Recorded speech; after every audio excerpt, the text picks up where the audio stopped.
noite. Boa noite. STF conclui julgamento que permite o compartilhamento de dados do antigo COAF sem autorização da Justiça. Senado aprova a reforma da Previdência dos militares. Texto segue para a sanção presidencial. E você vai ver também. Moradores de Paraisópolis fazem manifestação contra a ação da Polícia Militar de São Paulo em baile funk que resultou em 9 mortes. Em Santa Catarina, quadrilha assalta 2 agências bancárias e foge de carro com reféns pendurados no capô. Em Minas, uma idosa de 86 anos, torcedora do Cruzeiro, é agredida por torcedores do Atlético Mineiro na saída de um jogo de vôlei. Em encontro da OTAN em Londres, líderes aparecem supostamente zombando de Donald Trump. E perguntado sobre a cena, presidente americano afirma que premier canadense tem 2 caras.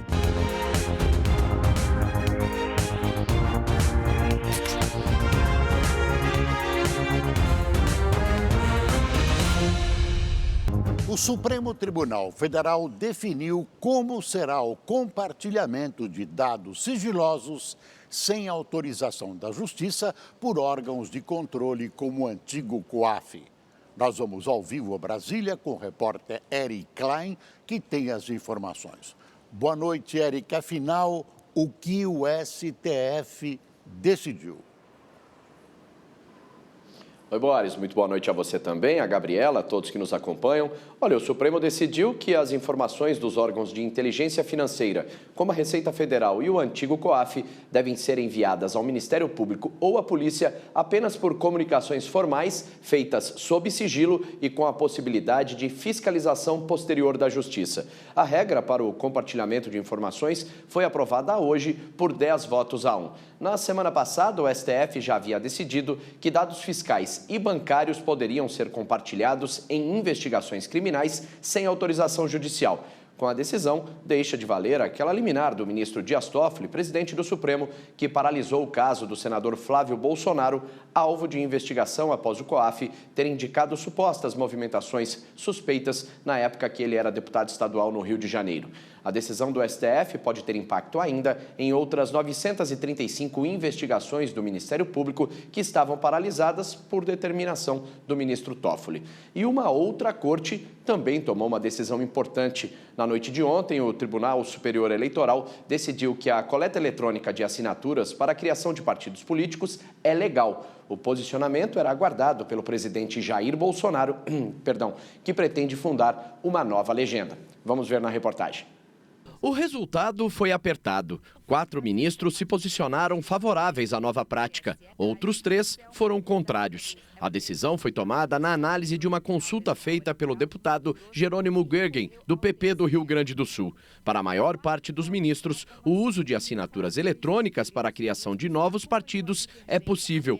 No entanto, os magistrados deixaram claro que para isso ocorrer é necessário uma regulamentação. Ou seja, para que a medida passe a valer, o TSE terá que aprovar uma resolução em plenário. Esse processo conferirá maior celeridade por facilitar sobremaneira o trabalho de verificação e homologação realizado por essa justiça especializada. Envolve, inclusive, liberação de recursos que andam escassos por aqui, como Vossa Excelência bem sabe. A necessidade da regulamentação faz com que não haja certeza de quando o uso das assinaturas eletrônicas será possível. De qualquer forma, a decisão do TSE aumenta as esperanças do presidente Jair Bolsonaro. Como ele precisa de cerca de 500 mil assinaturas para criar o partido Aliança pelo Brasil, a coleta eletrônica é a única chance de montar a legenda a tempo das eleições municipais do ano que vem.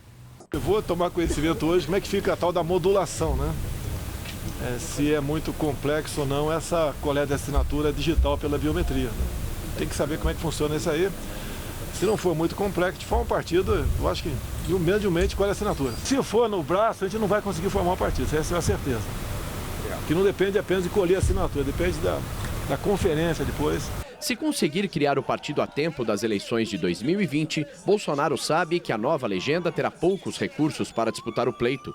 Novas siglas não têm direito a utilizar dinheiro do fundo partidário. Em relação ao fundo eleitoral, o Aliança pelo Brasil entraria na divisão de 2%, que é feita entre todos os partidos registrados no TSE. A limitação de recursos não preocupa Jair Bolsonaro. Eu acredito que hoje em dia, com a tecnologia que nós temos,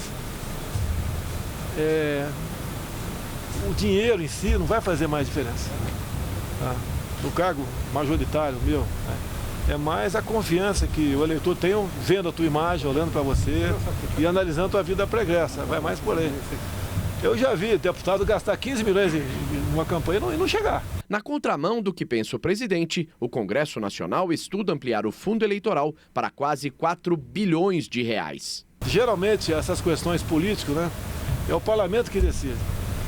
Raramente é uma participação nossa do Poder Executivo. Assim foi há meus 28 anos lá dentro. Ontem nós dissemos era legal, mas havia, como há, dificuldades de caráter técnico. Quanto ao julgamento do STF, a decisão não poderia ter sido outra. Impedir que órgãos do governo tivessem acesso a informações coletadas por outros órgãos do mesmo governo, submetendo à autorização do judiciário, além de uma abominação de caráter jurídico, seria um prêmio para sonegadores, contrabandistas, traficantes e bandidos, afinal, de todos os matizes. E quem ficou mal na foto acabou sendo o ministro Toffoli, por ter, através de uma liminar, paralisado todas as investigações a esse respeito no país, até que o plenário do STF tomasse uma decisão. O presidente Jair Bolsonaro voltou a comentar a ameaça dos Estados Unidos de taxar o aço brasileiro. Bolsonaro, que no início da semana disse que poderia ligar para Donald Trump para tratar do assunto, não quis confirmar se a conversa ocorreu. Nós estamos conversando você pode ver, nós importamos etanol deles, Eles querem agora, está bastante avançado, mandar trigo para a gente. Agora nós somos pobres na história, eu não sei quantas vezes a economia deles é maior do que a nossa, eu não sei quantas vezes, várias vezes, Nós estamos com bodoque, estilinho, os caras estão com a ponto 50, tá certo? Eu vejo com um certo exagero que está acontecendo, tá certo? Por enquanto não foi sobretaxado nada, só tem a promessa dele no Twitter. Eu acredito no Trump, não tenho nenhuma idolatria por ninguém. Tem uma amizade bastante. Não vou falar amizade, não frequenta a casa dele, é a minha, Mas temos um acordo, um contato bastante cordial. O senhor ficou decepcionado? Não tem decepção porque não bateu o martelo ainda. Não é porque um amigo meu falou grosso numa situação qualquer, eu já vou dar as costas para ele, não. Fica fácil acusar o presidente Bolsonaro de ter recebido essas ameaças econômicas passivamente. Esse é um fato a ser tratado entre os presidentes ou através de via diplomática de primeiro nível, sem retaliações brasileiras, pelo menos por enquanto. Mas certamente o presidente Bolsonaro estará refletindo sobre até onde uma amizade de caráter pessoal pode definir interesses entre nações. A produção industrial brasileira teve alta pelo terceiro mês seguido. Em outubro, a indústria cresceu 0,8% em relação a setembro e avançou 1% em relação ao mesmo mês do ano passado. Segundo o IBGE, a alta foi puxada principalmente pelos produtos alimentícios e produtos farmoquímicos e farmacêuticos. No acumulado no ano, entretanto, o setor industrial ainda acumula queda de 1,1%. Mais um sinal positivo de recuperação da economia brasileira, estrepada que foi pela incompetência e pelo roubo praticados dos governos do PT. Há sinais cada vez mais claros dessa recuperação, que, é verdade, se dá lentamente, mas agora de maneira sustentável. Tudo aponta para um 2020 com economia mais vigorosa. A Bovespa alcançou hoje o recorde histórico de fechamento, 110.300 pontos. O índice da Bolsa de Valores subiu 1,23% e no ano acumula alta de 25%. Os bons índices refletem o otimismo com o resultado da economia no terceiro trimestre e a melhora da produção industrial. O ministro da Justiça, Sérgio Moro, foi ao Congresso defender mudanças na lei para autorizar a prisão após a condenação em segunda instância. Sem acordo entre Câmara e Senado, duas propostas sobre o assunto vão tramitar ao mesmo tempo. A Câmara dos Deputados instalou hoje a comissão especial que vai discutir a proposta de emenda à Constituição que altera o sistema de recursos à Justiça e permite a execução da pena após a condenação em segunda instância. A partir de agora, o colegiado tem o prazo de 40 sessões para dar um parecer sobre a proposta, que depois seguirá para o plenário. O deputado Fábio Trade, do PSD do Mato Grosso do Sul, foi escolhido relator da proposta e Marcelo Ramos, do PL do Amazonas, será o presidente da comissão. O cronograma de trabalho ainda não foi definido, mas já é certo que qualquer votação ficará para o ano que vem. Iniciar o calendário no ano que vem com a agilidade necessária para oferecer uma resposta ao povo brasileiro. Nós não seremos rápidos que pareçamos assodados e nem lentos que pareçamos que estamos querendo atrasar. E foi justamente a falta de um calendário da Câmara que fez com que a Comissão de Constituição e Justiça do Senado desse andamento a um projeto de lei que também permite a prisão após a condenação em segunda instância. Neste caso, a mudança é feita por meio do Código de Processo Penal. Os senadores esperavam que os deputados elaborassem um calendário para a proposta deles, mas como isso não aconteceu, um grupo fez um manifesto pedindo que o Senado tocasse a própria proposta. O pedido foi acatado pela presidente da CCJ, senadora Simone Tebet, que marcou a votação para a semana que vem. No meu dever de cumprir o que está no regimento interno, na legislação brasileira e na Constituição, eu tenho por obrigação dizer às senhoras e senhores senadores, o regimento é claro, nós só podemos suspender ou paralisar um projeto que já está em pauta nesta comissão, nós só podemos suspender por maioria absoluta deste colegiado ou pela unanimidade do Colégio de Líderes. É minha obrigação e meu dever pautar imediatamente para a próxima sessão da Comissão de Constituição e Justiça e Cidadania do Senado Federal, como primeiro item da pauta, o projeto de lei número 166. Com a decisão dos senadores, as duas propostas vão tramitar ao mesmo tempo, mas a do Senado deve andar mais rápido, porque é um projeto de lei. Além disso, se aprovado, o texto pode seguir para a Câmara sem passar pelo plenário do Senado. Ou seja, até o fim do ano, as duas propostas devem estar nas mãos dos deputados, que deverão decidir se a prisão após condenação em segunda instância pode ser permitida por meio de projeto de lei ou se é preciso alterar a Constituição. O presidente da Câmara, Rodrigo Maia, tem restrições à proposta dos senadores, mas evitou entrar na polêmica. É um direito do Senado, né? A gente trata da Câmara. A Câmara hoje instalou a comissão especial, uma proposta que eu acredito que é constitucional e que resolve o problema de forma definitiva em todos os tipos de crime, que eu acho que é o mais correto e o mais justo com a sociedade brasileira. Quem também preferiu se manter neutro foi o ministro da Justiça, Sérgio Moro. Ele participou de uma audiência pública na CCJ do Senado para discutir o assunto e afirmou que não importa como será feita a mudança, mas ressaltou que ela é urgente. Essa decisão, se é PEC, se é PL, se são ambos, é uma decisão que pertence ao Congresso, né? Ao Senado, à Câmara, cabe realizar essa decisão.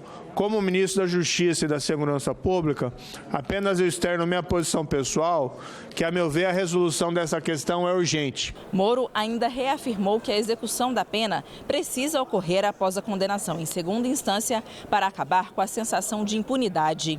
Nós temos um processo judicial, que é um processo judicial que é importante que tenha garantido os direitos de defesa do acusado, mas é um processo também que precisa ter a garantia dos direitos da vítima e dos direitos da sociedade. Isso significa que o processo, ele não pode ser um processo sem fim, um processo infindável. Então nós temos que estabelecer um momento a partir do qual um julgamento condenatório, criminal, ele passe a valer, que ele seja eficaz. Se a grande maioria dos parlamentares é, como parece, favorável à prisão depois do julgamento em segunda instância, nada justifica a protelação que está acontecendo da aprovação da medida. Simone Tebet acabou desafiando a própria presidência do Senado, que queria segurar mais um pouco a votação na CCJ. Fica a impressão de que alguns tramam melar o andamento dessa matéria, trabalhando até em causa própria. Outra coisa, é lamentável que num país em crise como a que vive o Brasil, com milhões de desempregados, o relator do projeto da lei orçamentária decida aumentar para 3 bilhões e 800 milhões, você ouviu bem, 3 bilhões e 800 milhões, o valor do fundo eleitoral para as eleições municipais. Não cabe à população arcar com as despesas dos partidos. Cada um que faça a sua vaquinha junto a seus militantes. A verba e o seu aumento mostram que os parlamentares não têm a menor sensibilidade para o que está acontecendo no país. Isso é uma vergonha. A Justiça brasileira mandou soltar Luiz Henrique Molição, um dos acusados de ter invadido os celulares de autoridades, incluindo o ministro da Justiça, Sérgio Moro, e procuradores da Força-Tarefa da Operação Lava Jato. A decisão ocorre um dia após o juiz Walisney de Souza Oliveira homologar a delação do suspeito de 19 anos. O conteúdo relatado por Luiz Henrique está em sigilo. Molição é apontado como cúmplice de Walter Delgatti Neto, que assumiu ser o mentor das invasões a celulares de autoridades brasileiras. O Senado aprovou em votação simbólica a reforma da Previdência dos militares. O texto que segue para a sanção presidencial também vale para policiais militares e bombeiros. A proposta é mais flexível do que as mudanças da aposentadoria de trabalhadores da iniciativa privada e de servidores públicos. Uma das diferenças é a ausência de idade mínima. Além disso, o texto aprovado hoje também promove a reestruturação da carreira militar, o que fará com que a economia, com a reforma da Previdência das Forças Armadas, seja de cerca de 10 bilhões de reais em 10 anos.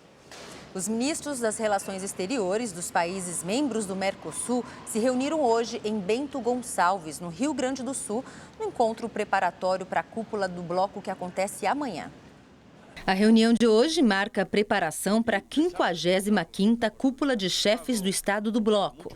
Presidentes dos bancos centrais e ministros da Economia também participaram do encontro. A presidência brasileira do Mercosul se encerra neste ano. O presidente Jair Bolsonaro estará no evento, que será o último com Maurício Macri na presidência da Argentina. Macri perdeu as eleições deste ano para o peronista Alberto Fernandes, que teve Cristina Kirchner como vice. Hoje, durante discurso, o ministro das Relações Exteriores ressaltou as reformas feitas pelo governo neste ano. Estamos executando um conjunto de reformas de promoção da liberdade econômica. Esse conjunto inclui, entre outros, a reforma da Previdência, um novo pacto federativo e a reforma tributária. Como não poderia deixar de ser, também o comércio internacional é um instrumento fundamental desse projeto de mudança e transformação. Estamos abrindo o Brasil ao mundo. O ministro completou seu discurso dizendo que o atual governo conseguiu parar a ideologia socialista que instrumentalizava o Mercosul. O socialismo não funciona, está claro, mas não importa. O socialismo é feito para não funcionar porque ele garante o poder aos que o exercem. O objetivo da ideologia socialista não é o bem-estar das pessoas. Se o fosse, admitiriam que não funciona e passariam à economia de mercado. Mas o objetivo é o poder, O objetivo é destruir as economias, destruir o bem-estar, porque isso cria populações dependentes, escravizadas, sem condições de exercer a liberdade. Em 2018, o Brasil exportou quase 21 bilhões de dólares e teve um superávit de quase 8 bilhões. O Mercosul ganhou importância com a possibilidade de criação de uma área de livre comércio com os Estados Unidos. Mas não se sabe, as perspectivas não são boas, como será a atuação do novo governo argentino, que tem enormes diferenças com os demais países do bloco. Outra coisa, amanhã o jornalista Dácio Nitrini lança em São Paulo o seu livro Casper Líbero, jornalista que fez escola. Será a partir das 19 horas na livraria da Vila do Shopping Pátio Higienópolis. No Brasil, o número de casamentos entre pessoas do mesmo sexo cresce 61,7% em 2018, isso segundo o IBGE. Mas o número total de casamentos no país em 2018 caiu na comparação com o ano anterior.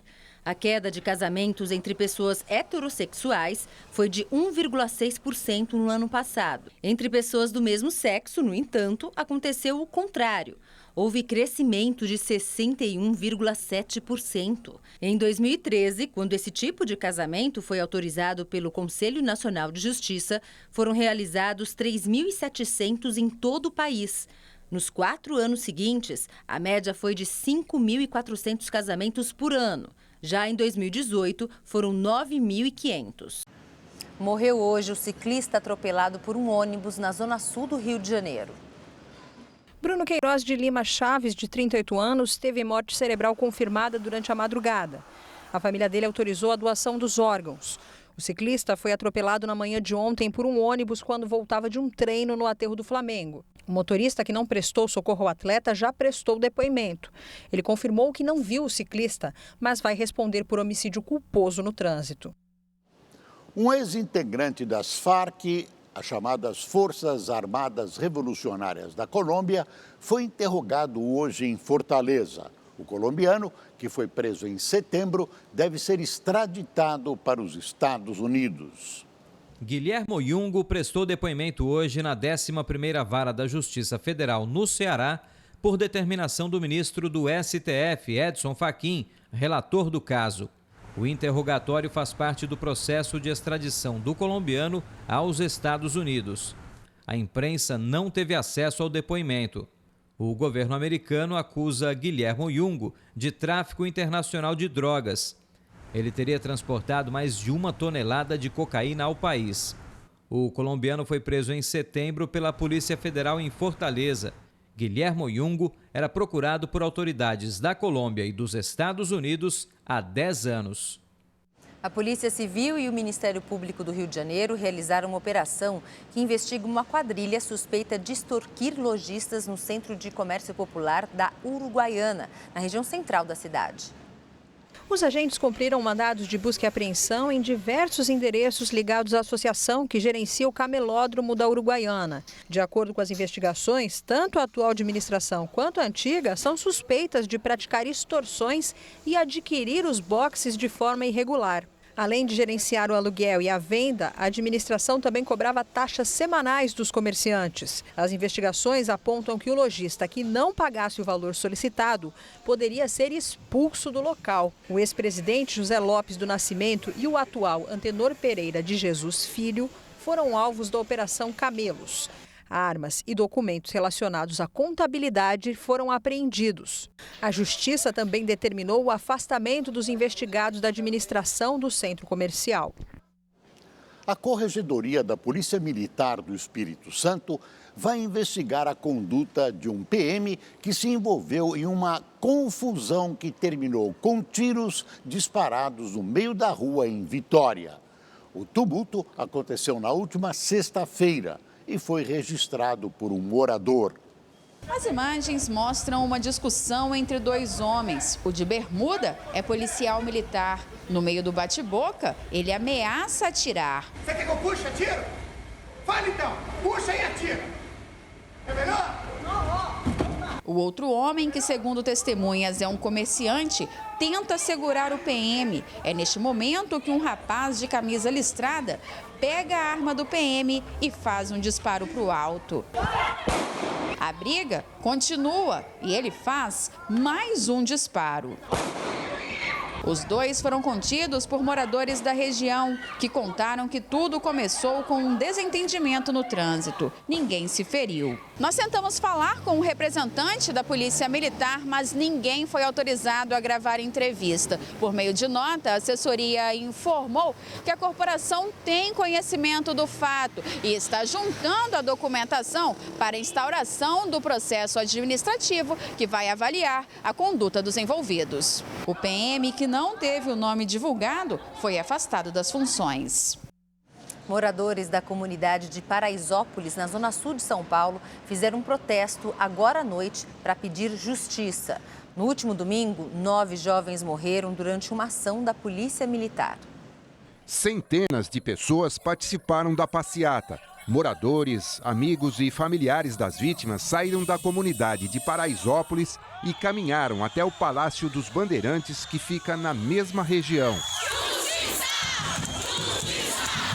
Em uma carta, eles pediram que a investigação seja transparente, que o governador João Dória, do PSDB, os receba e que o funk não seja criminalizado. Na madrugada do último domingo, 9 jovens morreram pisoteados durante uma ação da Polícia Militar em um baile na comunidade. Em depoimento, os PMs disseram que 2 homens em uma moto furaram o bloqueio que era feito próximo à festa. Os suspeitos teriam atirado contra os agentes e seguido em direção à multidão. Testemunhas contestam a versão.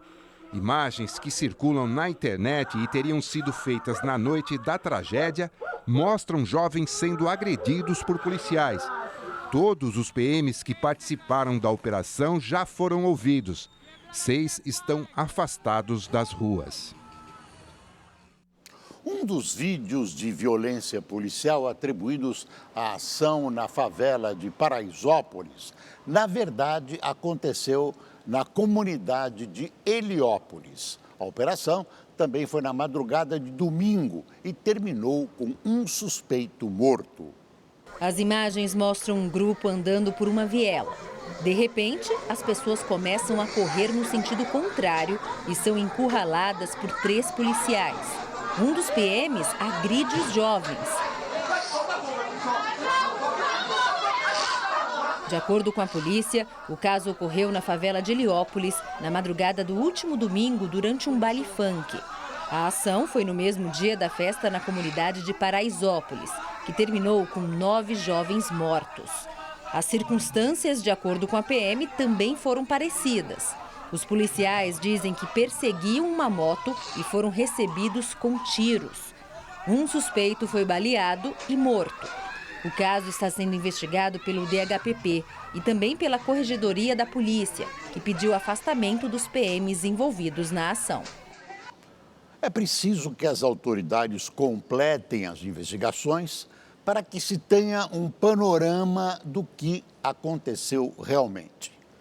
Embora o governador Dória diga que os protocolos de ação em relação aos pancadões da PM não serão alterados, o comandante da corporação admite a revisão desses métodos. A violência de alguns PMs não ficou restrita a Paraisópolis. Você viu como alguns policiais agiram em outra favela chamada Heliópolis, também em São Paulo. A PM paulista tem largas tradições e não pode ficar exposta por condutas inadmissíveis de alguns de seus membros. Uma quadrilha assaltou 2 agências bancárias no Vale do Itajaí, em Santa Catarina, e na fuga fizeram pelo menos 6 reféns de escudo humano. Os assaltantes efetuaram vários disparos e assustaram a cidade de Vidal Ramos, com pouco mais de 6.000 habitantes. Na fuga, os reféns foram usados com escudo humano. Repare que 2 estão no capô da caminhonete, 3 na caçamba e 1 na lateral do motorista. A polícia afirma que as vítimas foram liberadas sem ferimentos. Na ação, 2 pessoas foram baleadas e até agora nenhum criminoso foi preso. Um estudante de arquitetura foi preso em Belo Horizonte, suspeito de filmar relações sexuais e divulgar os vídeos em sites pornográficos. O jovem de 30 anos é acusado também de estuprar uma ex-namorada. Davi Júnior Narvaez Meireles começou a ser investigado depois que uma das vítimas identificou um vídeo dela num site pornográfico. Outras 3 mulheres foram localizadas pela polícia também por meio de imagens divulgadas na internet. O estudante tinha o hábito de filmar as relações sexuais com as namoradas. Em algumas circunstâncias, elas permitiam serem filmadas no momento íntimo do casal. Porém, nenhuma delas consentiu a divulgação. Entretanto, teve circunstâncias em que elas eram filmadas mesmo sem saber. As investigações apontam também que Davi trocou fotos íntimas com uma menor de idade. Em outro caso, a vítima só ficou sabendo que foi abusada ao ver a gravação na delegacia. Estava em estado de inconsciência, totalmente vulnerável. Ele aproveitou deste momento, manteve relação sexual com ela, filmou e divulgou. Davi Júnior faz arquitetura aqui na Universidade Federal de Minas Gerais e hoje apresentaria o chamado TCC, trabalho de conclusão de curso. O estudante é apoiador de movimentos feministas e no depoimento à polícia disse que tem compulsão por sexo. Segundo a delegada, o suspeito divulgava os vídeos com a intenção de expor e humilhar as vítimas. Ele fazia uma legenda com nomes bastante depreciativos, com o nome da vítima e muitas vezes com Instagram ou telefone, justamente para que elas pudessem ser identificadas facilmente. No banheiro feminino da faculdade, os policiais encontraram mensagens de alerta com o nome do perfil do suspeito nas redes sociais. O estudante é chamado de estuprador. Davi Júnior está preso e vai responder por divulgação de conteúdo íntimo sem consentimento das vítimas e estupro de vulnerável. A Polícia Federal prendeu hoje 11 pessoas e apreendeu 11 aviões em operação contra o tráfico internacional de drogas. Os mandados judiciais foram expedidos em 6 estados: São Paulo, Mato Grosso do Sul, Bahia, Santa Catarina, Mato Grosso e Minas Gerais. Ao todo, foram expedidos 14 mandados de prisão e 33 de busca e apreensão. O grupo era comandado por um empresário do interior de São Paulo. Ele foi preso em São José do Rio Preto, juntamente com a esposa. A justiça determinou ainda o sequestro de bens como fazendas e aviões usados pelos traficantes. A droga era trazida da Bolívia de avião, distribuída por fazendas no Mato Grosso do Sul e São Paulo, até chegar ao Porto de Santos, de onde era despachada para a Europa. O empresário assumiu o comando da quadrilha depois que o sogro dele foi preso e morto em 2011. De acordo com a investigação, o grupo traficava cerca de 1,5 toneladas de cocaína por mês e tinha ligação com o PCC. De certa forma, ele tem um vínculo com o PCC, uma vez que a droga, os vínculos que existiam entre a contratação da área produtora ali na Bolívia, é vinculada ao PCC, as fazendas e os pilotos ali são todos vinculados, de certa forma, direta ou indiretamente ao PCC. Durante a investigação, que começou em 2018, outras 11 pessoas foram presas e um avião foi interceptado pela Força Aérea na fronteira com a Bolívia, com 480 quilos de cocaína. Os aviões, eles são registrados, tá? Eles têm registros, são aviões que, quando você faz o levantamento dos certificados, são todos corretos ali nas certificações que são exigidas.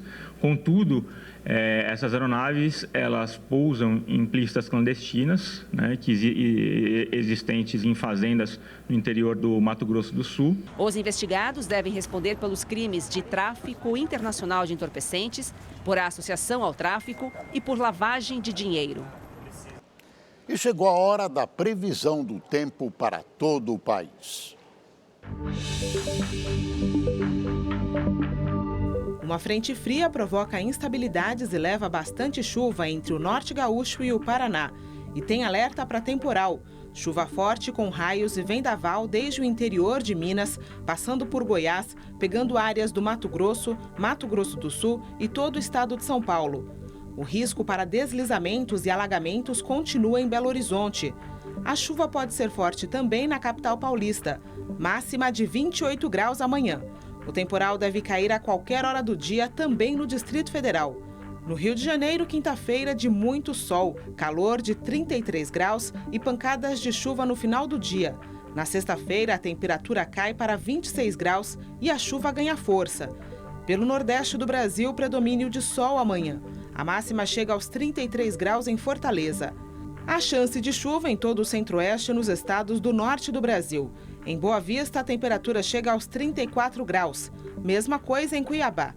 Em Porto Alegre, muito sol e máxima de 29 graus. Último dia do presidente dos Estados Unidos, Donald Trump, da Inglaterra, onde estava para o encontro de cúpula da OTAN, não foi dos mais agradáveis. Houve troca de farpas entre os líderes mundiais. O americano precisou comentar sobre um vídeo que viralizou nas redes sociais em que alguns de seus pares na organização do Tratado do Atlântico Norte aparecem supostamente fazendo piada do jeito dele. Dizem que Trump costuma transformar qualquer sessão de fotos ou aparição pública em demoradas entrevistas. Ontem, o americano conversou por 2 horas com a imprensa sobre desavenças com o presidente francês Emmanuel Macron.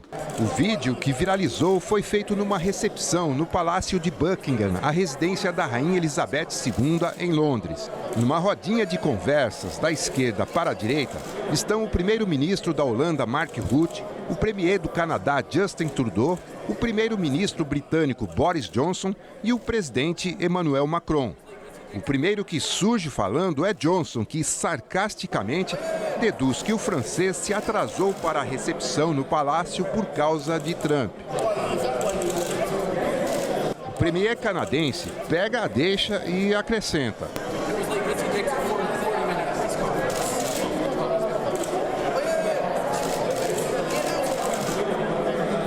Macron responde, mas não é possível entender. Todos dão risada.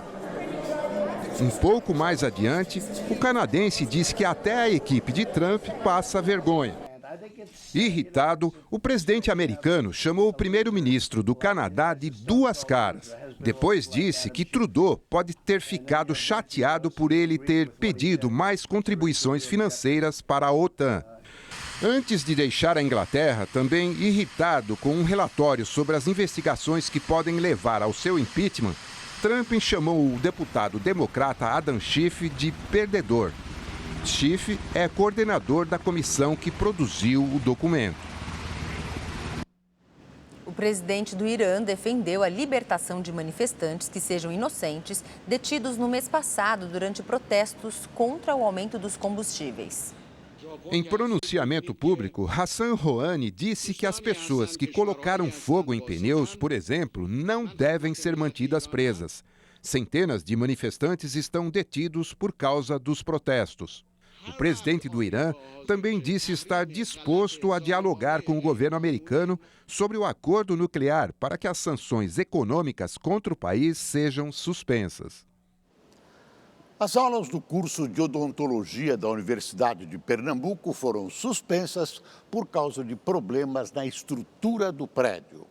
São várias complicações: rachaduras, ferragens expostas, fiação antiga, vários pontos de infiltrações e no lado externo o muro está deste jeito, balançando. A decisão de suspender as aulas foi do Conselho Superior da Universidade. O campus fica na cidade de Camaragibe, no Grande Recife, e é alvo de reclamações de estudantes por falta de infraestrutura e segurança. Um laudo da Defesa Civil do Estado apontou o risco de desabamento. No prédio também funciona uma clínica-escola, que oferece atendimento odontológico gratuito às pessoas da comunidade local. Em nota, a direção da faculdade disse que vai transferir as atividades acadêmicas de 2020 para as instalações do Instituto de Tecnologia de Pernambuco. Assim como o Flamengo, o Palmeiras fez um grande investimento para a temporada. Pois é, mas ao contrário do Flamengo, os investimentos não deram certo não, viu? Com o clima de final de ano, tem atleta dando adeus ao clube e à carreira. Ele entra em campo curtindo o momento. É que esse é um dos últimos treinos da carreira do Edu Dracena. A partir de segunda-feira não sou mais um atleta profissional de futebol. Decidi isso com a minha família já há algum tempo, mas só hoje vim aqui pronunciar para vocês. Durante a entrevista, Marcos Rocha, Jailson e Lucas Lima apareceram para dar uma moralzinha. Mas foi o Zé Roberto quem fez o zagueiro chorar. A minha homenagem não é nem para você, mas é para tua esposa, que deixou o sonho dela para viver o seu. Tudo que ele falou ali, eu fico muito feliz. Minha esposa, tem palavras. O atleta não será o único que deixará o clube no ano que vem. Thiago Santos foi vendido ao Dallas dos Estados Unidos. Rafael Veiga está negociando com o Grêmio. E Borja também já deixou claro que irá embora. Fora isso, ainda tem sondagem do Galatasaray pelo Felipe Melo. A debandada começou logo após a derrota por 3-0 para o Flamengo, que ocasionou as demissões do técnico Mano Menezes e do diretor Alexandre Matos. Não é esse futebol dos últimos jogos que a gente tem como objetivo, que a gente quer, que a gente tanto trabalha. Para o comando técnico, o Palmeiras quer Sampaoli, com o Osório correndo por fora. Para o diretor, o Palmeiras fez proposta a 2 profissionais, Rodrigo Caetano, do Internacional, e Diego Serri, do Bahia. Mas como a vaga está em aberto, Edu Dracena já se candidatou. Vou estar desempregado, logicamente, então tem que pagar a conta, né, de casa, né? Então tem que arrumar alguma coisa. Pelo visto, o último que sobrar, que apague a luz. Uma briga provocada por torcedores do Atlético Mineiro deixou uma idosa ferida na saída de um jogo de vôlei na região metropolitana de Belo Horizonte. A vítima tem 86 anos e é considerada torcedora símbolo do Cruzeiro. Maria Salomé da Silva, a dona Salomé, acompanhou a partida entre Sada Cruzeiro e Zenit da Rússia pelo Mundial de Clubes de Vôlei disputado na cidade de Betim. De acordo com o boletim de ocorrência, integrantes de uma torcida organizada do Atlético Mineiro chegaram em 3 carros e agrediram alguns torcedores com pauladas na saída do ginásio. Uma adolescente de 15 anos teve convulsões e desmaiou. Dona Salomé foi socorrida com dores nas costas, braços e pernas. A UPA informou que a adolescente segue em observação e a idosa já recebeu alta. Nesta foto, ela aparece ao lado de um médico. Os atleticanos fugiram e até agora nenhum suspeito foi identificado. Nas redes sociais, o Cruzeiro repudiou qualquer forma de violência e lamentou profundamente as agressões.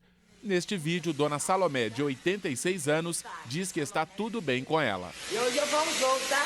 Estou lá no Luiz. Isso. Rede TV News fica por aqui. Boa noite. Boa noite, até amanhã.